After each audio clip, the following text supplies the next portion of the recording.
Service tayo ng customer kahit saan.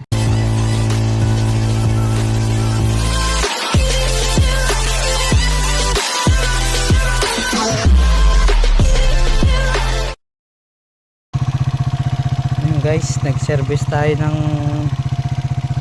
motor dito.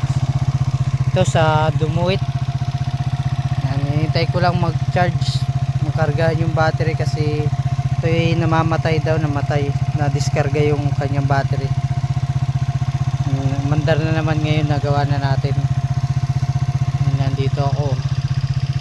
Gubat to. Kawayanan. Service ng motor. Mamaya alis na rin tayo. Kaya lang natin yung customer at tumuwi sa kanilang bahay. So, okay na yung motor niya. Guys, kakatapos lang natin mag-service, tayo alis na. Dadaan tayo ng pathway. Kita nyo naman, pathway. Oo. Lubak na rin ang pathway dito. Parang may nadaan ding lalaki sasakyan.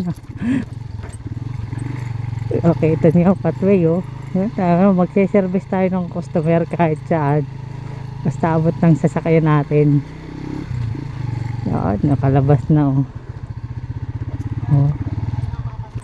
Sige boss, tayin lang natin yung customer.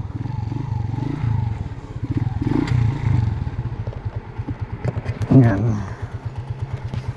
tayin muna natin.